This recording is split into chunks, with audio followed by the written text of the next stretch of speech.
Hi, Kasia. Hi, I'm so excited to be And here. I was going to just say the same. I'm so excited to have you. You, much like me, have many different parts of your brain that are working at the same time. And Mm. it feels like many different passions that are all in service of you and who you are and what you bring to the world. And I love that about you. So, why don't you tell us? I know you're a San Francisco TEDx speaker. You have a planner that I want to talk about. You are highly passionate about the way that women and men perceive productivity. So why don't you pick somewhere and start us off and let's see where we go.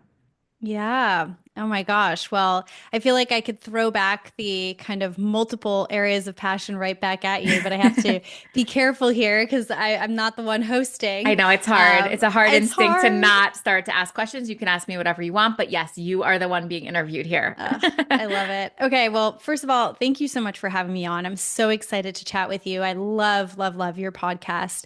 And yeah, I mean, all of those things that you mentioned are absolutely true. I will share that I would say that my identity is evolving and shifting and has, and that's something that I've definitely started to embrace. I think for the longest period of time, I've been very fixated on having my identity be X or Y. May it be like X professional. I worked in tech for over a decade, leading software teams, and that was my identity for a period of time. And then TEDx speaker and organizer, that was my identity for a period of time. And I'm really trying to do my best not to fixate on that. And I think that that very static definition of who I am and who we are is really rooted in an area that I'm extremely passionate about is which is how do we not couple our worth and our value as humans, but especially as women,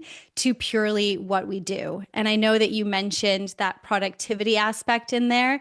That's definitely something that I am honing in on, that I'm very, very passionate about, which is that the way, not just what we produce is not who we are, but also the way that we work, especially for women, isn't working.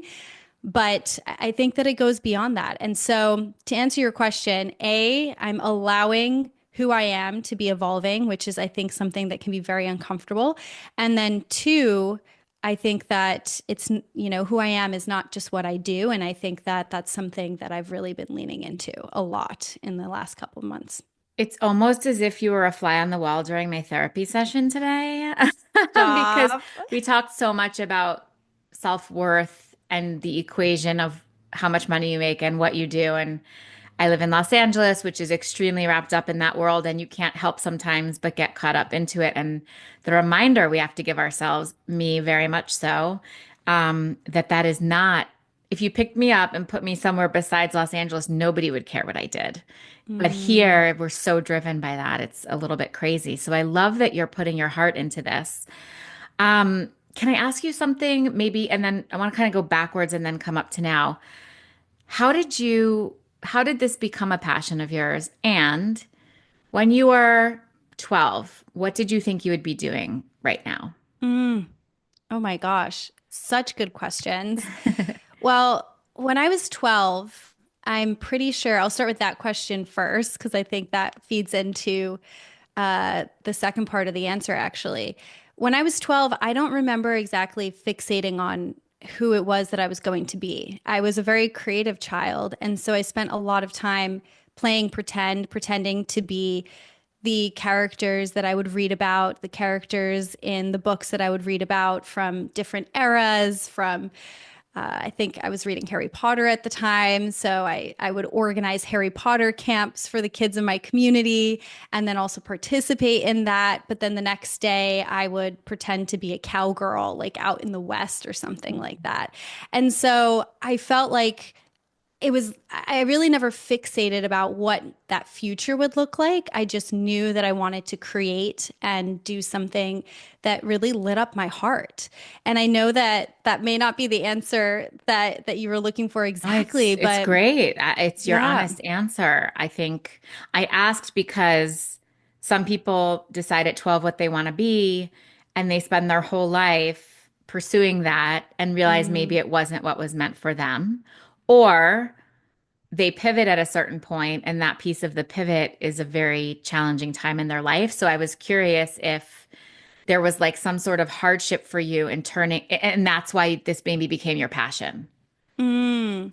I'm curious, what was it like for you? Did you feel like you knew exactly what it was Well, going to look like? I also was extremely creative and loved performing, and I always wanted to be an actress forever and ever. And my mother had wanted to be an actress, and my grandmother had wanted to be an actress. And neither of them ever pursued it as an actual career. And I was like, I'm going to be the one. And my family was very supportive, but they were like, you have to go to college and get a degree in something, whatever it is. You can't like skip college and become an actress, but after that, you can do whatever you want.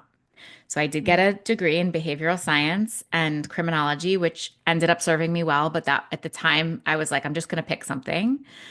And then I went to New York City and I went to drama school and I did the whole waitressing thing and I moved to LA and all these things. And it was impossible for me to consider that it wouldn't work out for me, that I wouldn't become an Mm. actress. It was like the most gut-wrenching thought. And I still dabble in acting every now and then, but it's not the be all end all. It doesn't bear as much meaning for me as it did when I was 12 and thought I would never be happy in life unless that's what I was doing.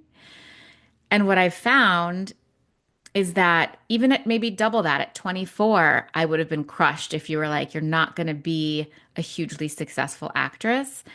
And over time, as I've noticed how much I don't love that hustle of that business, I don't love what it takes from my friends who are working actors, how little they get to be with. There's pros and cons Hmm. on all sides. And I'm not a consistently working actress now, and I'm great with it. I'm fine with it. And I find that I am committed to healing one on one or one to many. And so my work is doing the same thing. It's just not doing it as an actress. Mm. And similarly, like with my podcast, storytelling is still my passion. And so it still fills that part of me that needs to be a storyteller. But it took many, many, many years for me to be really not just okay with it, but like, oh, I think I pursued that so that I could have an impact on people in a way and be able to share stories. And this is how it's manifesting for me. And I'm good with it, you know? Mm, mm. You know what's really interesting is hearing you speak, I can hear almost like the journey of starting to lean into and identify your core values, which Hmm. is really interesting because kind of going back to the original question, which is like, when and how did this start to matter to you? And I think that the answer to that is also what I just noticed you share so clearly, which is that defining for ourselves and me defining for myself what is it that I truly value was almost like the it created the roadmap for enabling me to think a different way because the kind of mentality of the hustle and how we define what it looks like to work in as an actor or to be a successful X in the world, sometimes we don't even notice how that drives us or that is the value that's driving us as opposed to defining what it is that actually matters. Mm. So may it be like the actual art of theater or acting as opposed to, what does it mean to be a successful actor? If you have to balance that with the other things that you care about, in your case, to have like a truly successful, thriving life, the storytelling, being a storyteller matters, right? Right. And so I think that, for a while, I personally became hooked in the narrative of being successful in Silicon Valley, which is where I live right now, getting to a certain level in my career, having that stability, especially since I didn't grow up having that, became the things that I valued above all else. Oh, and being extremely independent was what I valued above all else. But there were trade offs to that, just as there are trade offs to being like, the ultimate actor, let's say. Right. I think I see exactly I see your through line all the way through. And Mm. it's what I hear you saying to me too. It's like that is your core value is your through line. And when you put it like that, I'm like, yeah, those have always been what my core values are. So I Yeah. love this. So let's talk about how this all morphed and came to be for you. And how are you exploring this right now? Yeah. Well, One, I think that for me, really identifying how much time and energy I was putting into the wrong values versus the ones that mattered to me was an absolute, like a revelatory moment in my life.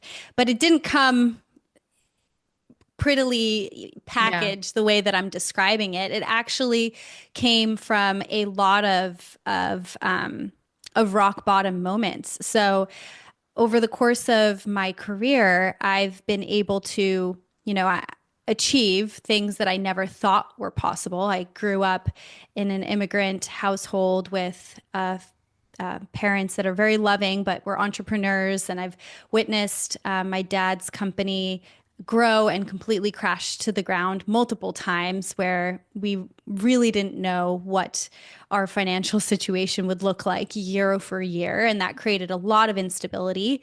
And so in my life, I pursued independence and stability and success above all else. And so that creative spirit kind of got pushed to the back burner. Mm. And I went to school, studied as an English major, and ended up working in tech, leading software teams, building products such as video live streaming for Microsoft during the pandemic. So these were things that I never even thought I wanted necessarily or could have been possible for me, career pivots.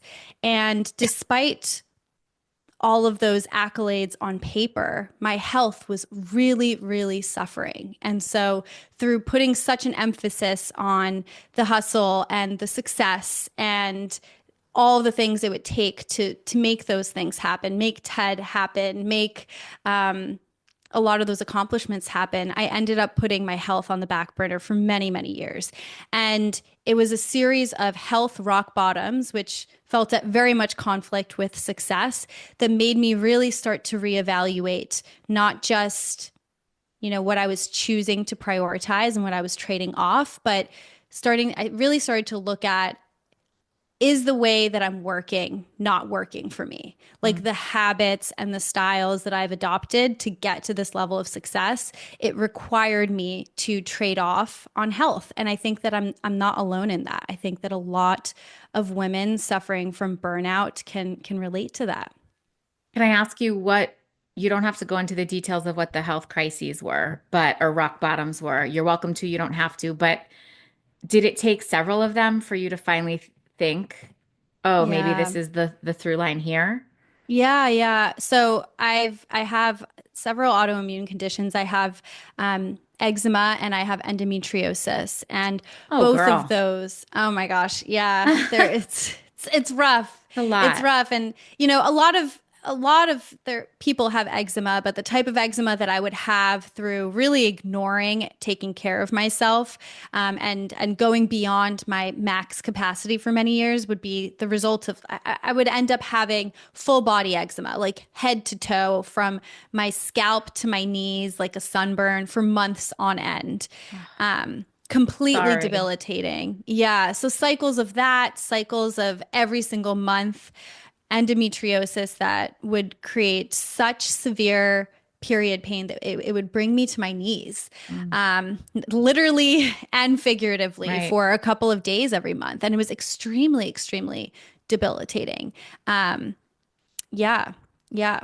So those two big components, all of a sudden you were like, wait a second. And are you saying that now you don't, those symptoms don't present the same way? Yeah, well, endometriosis is something that it's a chronic condition. For those people who don't know, it's uh, a autoimmune condition where endometrial-like cells, which typically reside in the uterus, find themselves outside of the uterus, and they can spread as far as into the lungs, into the brain, depending on your stage of endometriosis, and that can cause a lot of pain for a lot of women. Infertility. It can also cause brain fog, fatigue, all sorts of symptoms.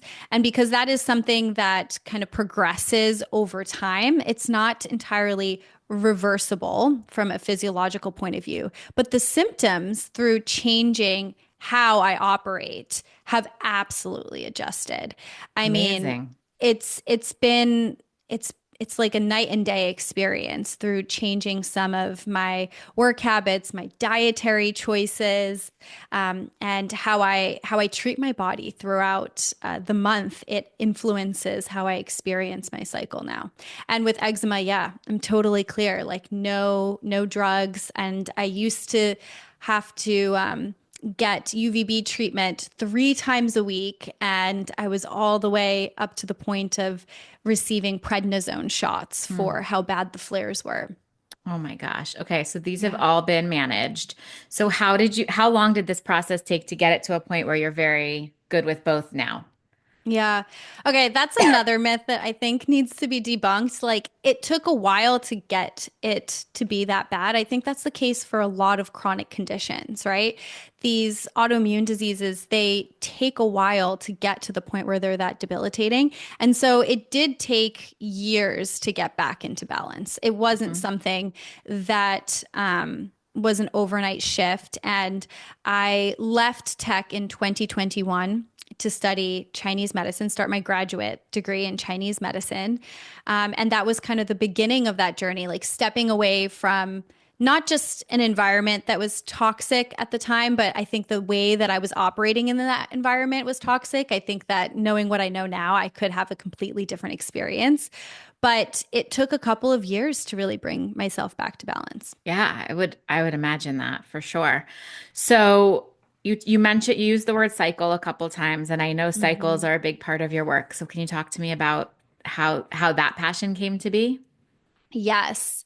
Well, one of the things that I noticed, so I think we haven't really gotten into this, but I'm a huge meditator, which Hmm. definitely like feeds into some of that self-awareness. And through the practice of meditating and just cultivating more self-awareness, I started to notice that not just my endometriosis flares, but my creativity, my energy levels, my mood would fluctuate over the course of the month. And I think that probably any woman listening to this can relate to a lot of that, right? There's certain times of month where we feel like Beyonce and other days where perhaps we resemble like, I don't know, The like the little old Lord of lady the who lived in the shoe with yeah, yeah, yeah. exactly. Or like Gollum or Right, something, you right. know? Yes. Yeah. Yeah, something like that. And as I became more aware of those cycles and some of the changes, I started to notice that not only would my energy and intuition feel inversely related, where when my energy was low, my intuition was much higher. I was able to tap into things that would previously, over the course of the month, be unavailable to me. But I noticed that when I would start to shift and adjust my lifestyle and my habits to honor what was happening from a hormonal point in my body, those shifts would start to balance out. And I felt like I was moving in flow with my life. This concept, which I later learned is known as cycle syncing. Some of you might have heard it. Elisa Vitti has an incredible couple of books on the topic, In the Flow being one of them. Woman Code is another one. The concept of, I was introduced really to the concept of adjusting my work routine, my movement routine, even some of the dietary choices that I was making to start to optimize and work with my body versus against it. And it's just offered such a profound shift in my life, like since doing that. Yeah, it sounds literally life changing. Yeah. Were you doing meditation before 2021, or was this all part of the new Kasha? It was all connected, I would say. Although I did end up going on a meditation retreat at a Zen center in a couple years after that. So I've been meditating for over a decade, but I've only gotten really serious about it. I'm talking like 30 minutes a day in the Wow. last couple of years. It was after I went to Tassajara. Do you know where that is? Because you're in Mm-mm. LA. No. Big Sur. Oh, Okay, the yeah. Big Sur area. There's Esalen, which is amazing, and then Mhm. Tassajara, which is a Soto Zen center. I went there for a week. Game changer. Yeah. Wait, I want to get into that. Yeah. Like, tell me everything. Like, what were you doing before that? And then how did it change your meditation practice? So in this was in 2023 because it was a few months after I got married, where I was actually struggling quite a bit. I think not a lot of women talk about this, like the post-wedding blues. Do you know what I'm Yeah. talking about? Did you experience it? Yes, I did. And I'll tell you, we had our honeymoon like 3 months after our wedding, and it was the best thing we did because it gave us something else to look forward to. But then post honeymoon, it was like, ooh, total. The adrenaline is gone. You don't know what's to look forward to next. A thousand Yes. percent. Mm-hmm. Yes. Not a lot of people talk about You're this. There are right. like a couple of authors out there. This is like a real phenomenon, by the way. I think Yes. part of it is that we spend our whole lives, quote unquote, trying to find this person. And now Right. you've found them and you're partnered up. And then now what? Right. Right. Mm-hmm. And then you have like this big wedding if you do choose to have a wedding, but there is some sort of like a milestone celebration. And so yeah, I was struggling with that as well. Mm. It was quite tough. And I had this feeling of, I'd spent my entire life looking forward to this date. What do I do? Yes. And I ended up signing up for a meditation retreat with the SF Zen Center. They were going to Tassajara, which is a Zen monastery in Big Sur. It takes like an hour and a half to drive in there. It's like a treacherous path. Like you I'm can't get out picturing, there. yeah. Yeah. In an emergency, it's like not where you want to be. Yeah. Let's just put it that way? And I ended up going for a week, but it was completely life changing. I mean, I was part of a group, so multiple hours of meditation every single day. And then we also had kind of like meditative jobs, I'm talking like picking up sticks or cutting carrots for hours type of Oh, thing. But it completely I felt like it changed my mind. You know, Michael Pollan's book, How to Change Your Mind. I, yeah. I think that we're tapping into similar brainwaves here when it comes to meditation. Because I remember walking out of that experience and just having a completely different view on my life and my experience of negative experiences as well, Mm. which was quite profound. Just noticing how so much of what I was experiencing was how I was relating to it as opposed to the experience itself. Mm. So it was a game changer. Incredible. So you also brought up briefly cycle syncing. Yes. We have talked about that and endometriosis and them in partnership with each Conjunction. other. Yes. On the podcast before, but I would love to hear your experience with it and how you bring it to others. I know I want to talk about inflow. So however those tie together. Yeah.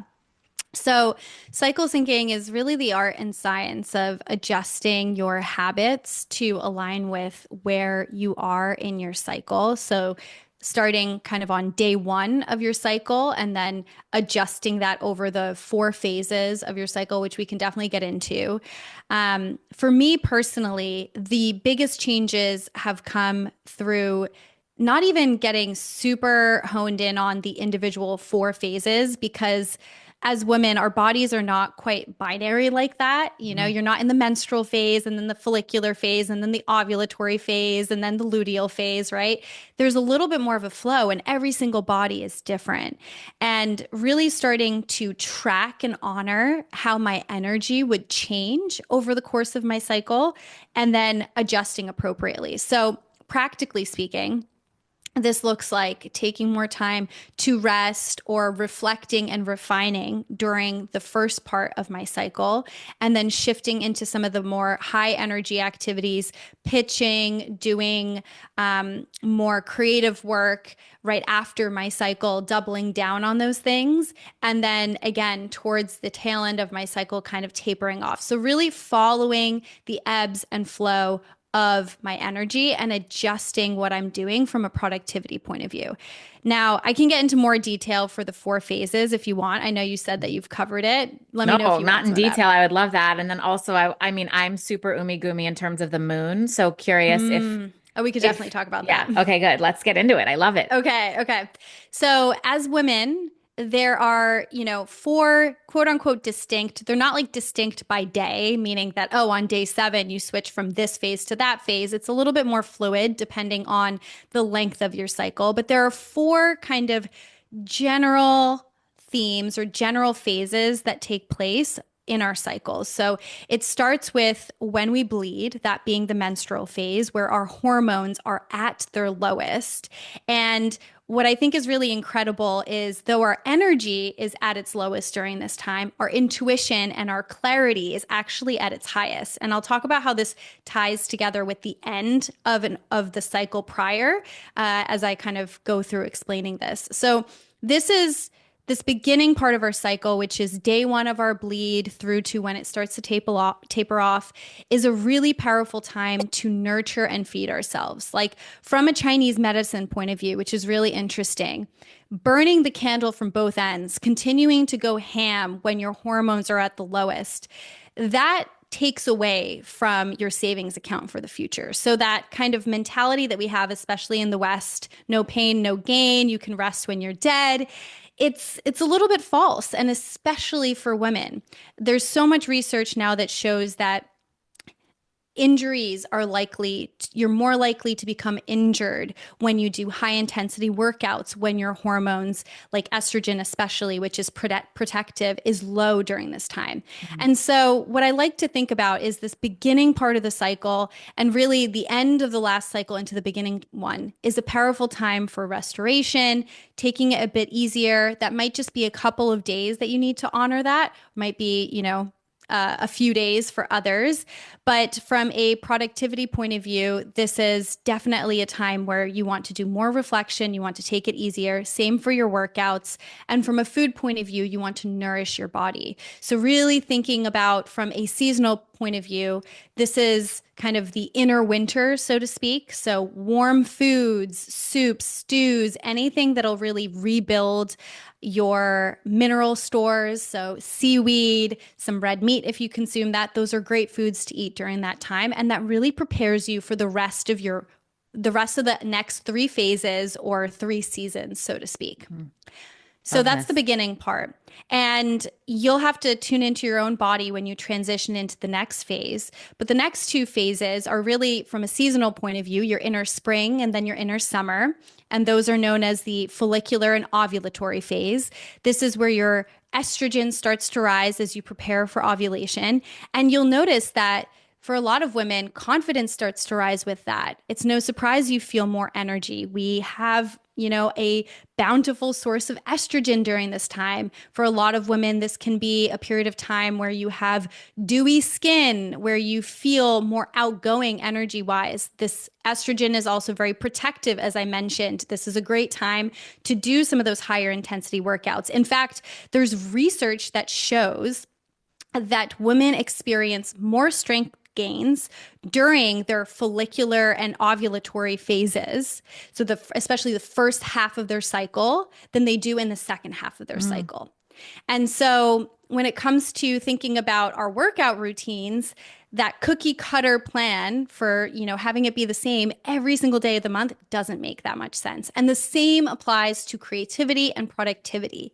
That outward energy is very creative. This is a great time to prototype. A lot of people might experience newer ideas during this time.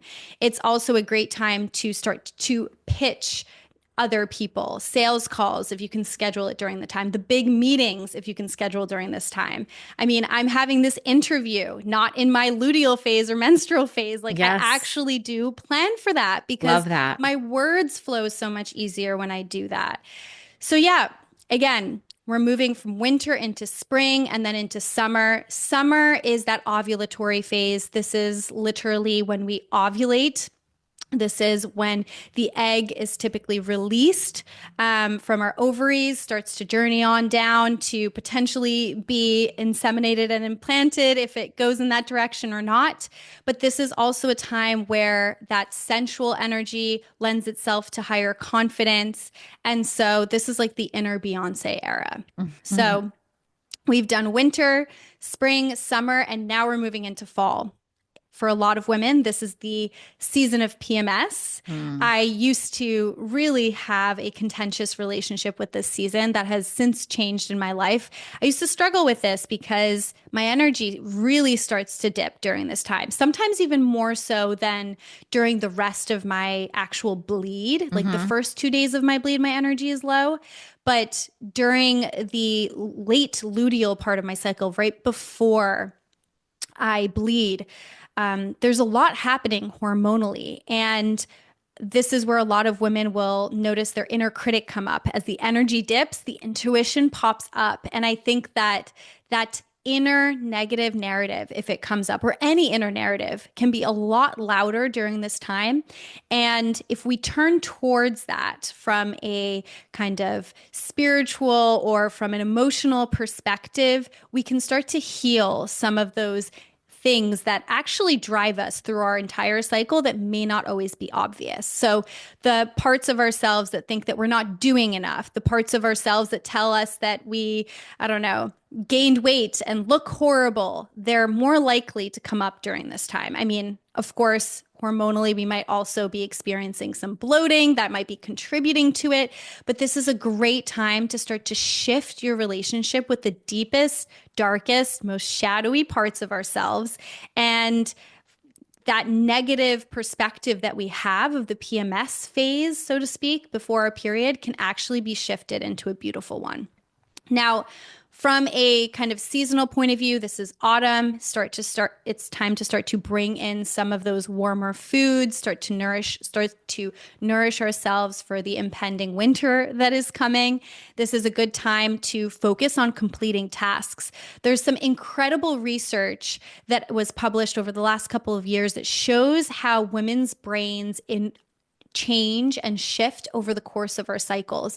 And there is research to show that we are more detail oriented towards the latter half of our cycles. This might also correlate well with some of the nesting patterns that come up right before our period, especially because progesterone is rising during this time and it drops right before the end of our cycle. So we kind of have kind of from the beginning, we see the growing of estrogen. There's a little bit of a dip. And then progesterone is the star of the show for the second half of our cycle towards the end where it dips. And that progesterone is linked to some of that nesting behavior that we might experience. So this is a great time to complete some of those focus tasks, like really kind of round things up towards the end of our cycle.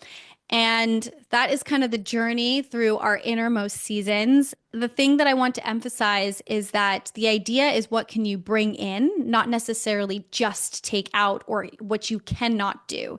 It's about how can you optimize and choose the things that will be supportive for each season. So can you give us an example?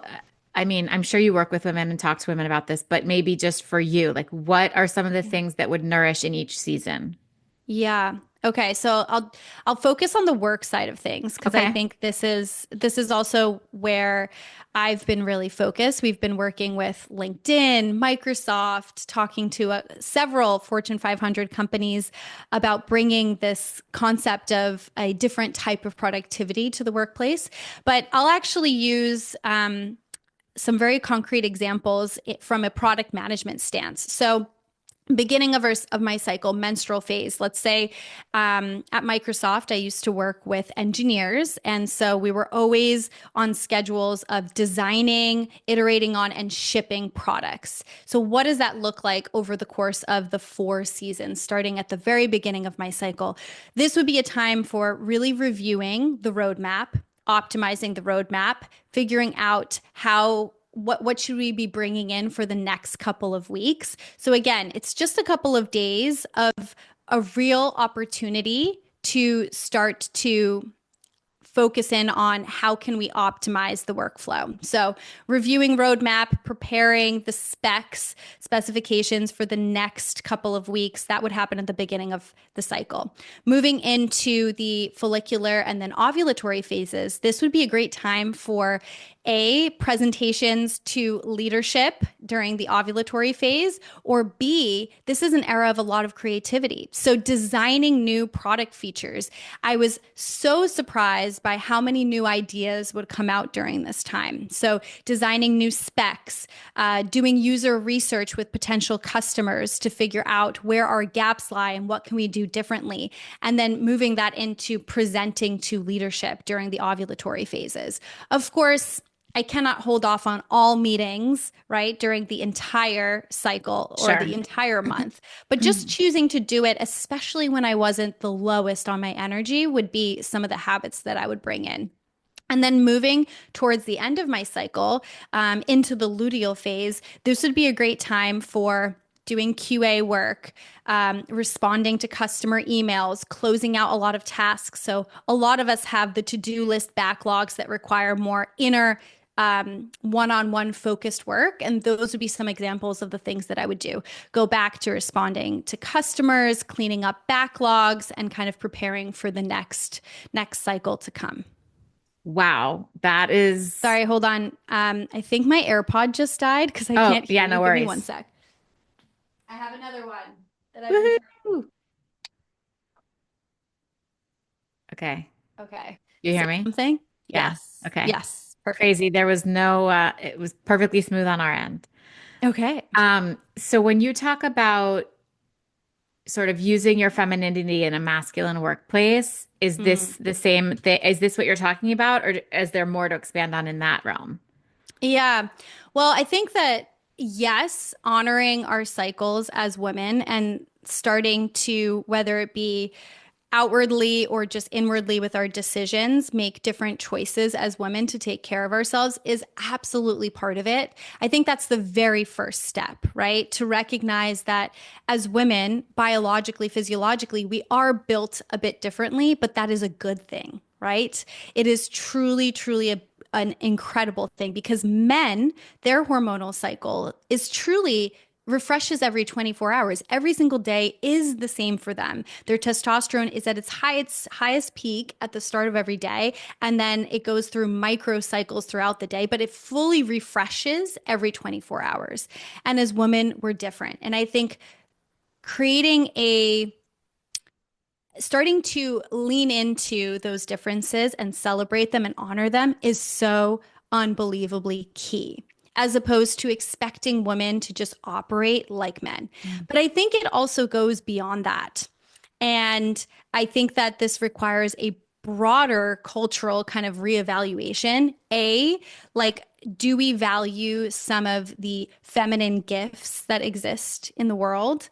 And then B, are we making choices from a work perspective, but also more broadly, like cultural perspective that support women, right? Because women are the creators, they are the ones who can give birth, and yet we are not optimizing for and supporting the things that they need to be able to do that successfully. May it be through the right kind of leave policies or support for fertility. Like, all of these things are interconnected, right? We're just expected to operate the same, bounce back immediately at all phases of our lives, perhaps after birth, perhaps after we've gone through menopause. And I just think that that's wrong. And as women, I think we should start to see this and start to embrace the things that make us different and start to be a part of that shift.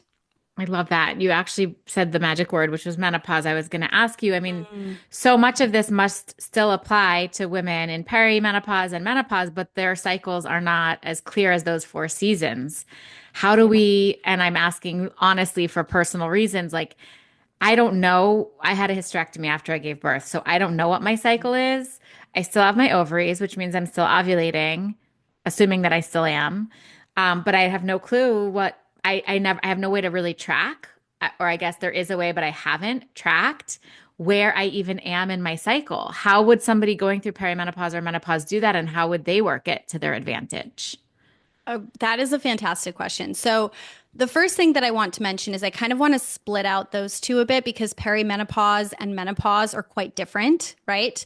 So, with perimenopause is actually just the period of time between not being in everything before menopause, where the changes are starting to happen within our bodies, where our hormones are starting to shift, right? Where perhaps we may not ovulate quite as regularly. We might notice that our cycles are a lot shorter. So when that starts to happen, when our hormones are starting to shift, we're starting to enter, for a lot of women, this can start as early as 35.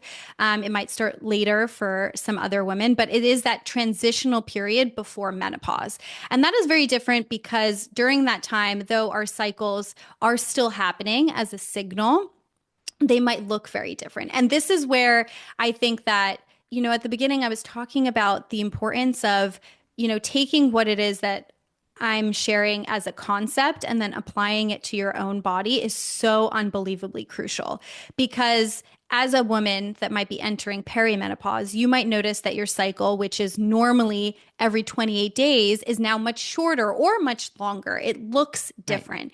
And so tracking your energy during these shifts is extremely key and applying the same concepts, right? You might have a slightly longer or shorter luteal phase. That's truly what happens. A lot of women will have shorter luteal phases as they start to enter perimenopause. And that is where you can adjust to these 4 phases and really give yourself that grace during the luteal phase and track your energy and make some of those subtle adjustments. When it comes to menopause, which by the way is just one day, it is like the 1 year anniversary, Yeah. which is crazy, right? So Like, 'cause crazy. we treat it like a complete shift, Yeah. right? Yeah. When it comes to menopause, which again is just that one day, it's a 1 year anniversary of not having your period for a whole year. That is a period of time where, as a woman, you are no longer formally menstruating. Chinese medicine calls this the second spring. It is like a new era, a new Love that. phase. Isn't that beautiful? Right? Yeah. Yes. Right? Let's adopt that for Yes. sure. Yes. Well, the first kind of spring comes in our lives when we become fertile. The second spring is really when we are no longer um, able to conceive and give birth to children after menopause. I love And that. that is because this is like the rebirthing, symbolic rebirthing of women. They're able to now look at how can they, how do they see themselves in the world in this new phase? I think that there are many beautiful things that you can do during this time. You can look at the cycles of the moon for more of like a symbolic cyclical experience, right? So there's anecdotal evidence. We cannot say that this is like, scientifically proven, but there are anecdotal studies out there, some anecdotal research that says that prior to the advent of light, women cycled with the moon. So their periods would start with the new moon when things were the darkest in the sky, and then kind of repeat the cycle every 28 days in that way. And so, a beautiful way to lean into really the concept of cyclical living is to lean into following the moon cycles.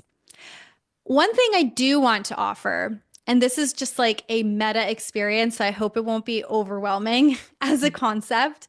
But what's really beautiful is if we zoom out and look at a woman's life, like entire life, each of these phases or these cycles that we're talking about, these seasons that we're discussing from winter to spring to summer to fall, they can be mirrored in a woman's life Mm. overall as well, which Mm. is quite beautiful, right? Hmm. And I think that, when we look at it from those phases where the, kind of initial spring is the woman coming into, or a woman becoming a maiden, ready to conceive physiologically, and then that second spring happening in menopause, like we as women are experiencing these seasonal cycles over the course of our lives. Right. And so, from a seasonal point of view, spring being the maiden, summer being the mother, autumn being that perimenopause, menopause phase, and then kind of again, the cycle repeats itself after that. I think it's Mm. it's quite beautiful to look at it like That that too. is, I love that. I've never heard that before. I Mhm. love that. And so, just to talk about inflow, is this why you created inflow? Is this where people would track something like this? Yeah, yes. So Tell us what it is. Inflow is it's really a planner and a journal. So you can choose how you want to use it. That was also very intentional, which aligns with your cycle or the cycles of the moon if you do not bleed. So it is designed to work for both. You can choose which experience you want to go with, and it's completely personalized. So you start it on day 1 of your cycle, or the day one of the new moon. And then every single day, there are some prompts on the page that allows you to really reflect on what are you feeling in your body? What are you experiencing physiologically? And then what can you eat? How can you move? To really optimize with what's happening from a hormonal point of view or what's happening energetically, so to speak. And the reason why I designed it to be a planner, but also a journal if you wanted to use it that way, is because a lot of the tools on the market are designed for men. They're designed for a Monday through Friday schedule. They're designed for an experience that is the same every single day. And the idea is how can we put our bodies and what's happening cyclically in our lives at the forefront and start to rethink how we think about productivity. Mm. So yeah, it's able you can use it for both for moon phases or for Your physical physical. physiological Yeah. cycles. Yeah. Incredible. Okay. Well, I feel like we could talk about 8,000 more things. I have to be careful not to keep opening cans of worms. We will, of course, link out to all of your stuff. And we did not talk about this ahead of time. So if the answer is no, we'll edit it out. But maybe we'll do an inflow giveaway. Oh, yes, I would love to. Somebody's gonna want one, and I'm gonna want one. I have to check it out more for sure. But I always Wait, love I'm to. gonna send you one right after Oh, this. you're the Yeah, best. 100%. Are you kidding me? Thank All you. right, I I'll feel like follow maybe up then I over can email. actually get in touch with my Yeah, cycle. 100%. Thank Yes. you. Yes. Um, is there something, a piece of advice that someone gave you or that you like to give to other people that you think about on a regular basis? Mm. I would say that our body is very wise and that she is our bodies and our your body individually, but our bodies are always trying to communicate with us.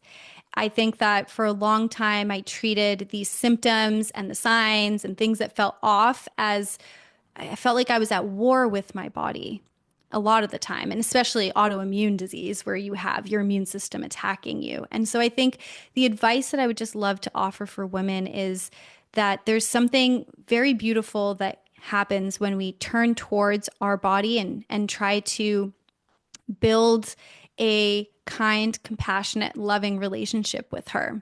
She's on our side. She's not trying to hurt us. She's not trying to make things harder for us. She's just doing her best. And all of the symptoms are just, the way that she's communicating and we can really honor that. And so I think the advice would be just to see how you can put her in the driver's seat, not just our minds, but also what's happening in our bodies. That is such a good one. No one's ever given anything close to that before. So thank you. Kasha, it Oh, was so nice talking to you. I hope we do this again sometime. yes, I would And love that. thank you for being here. Thank you for having me.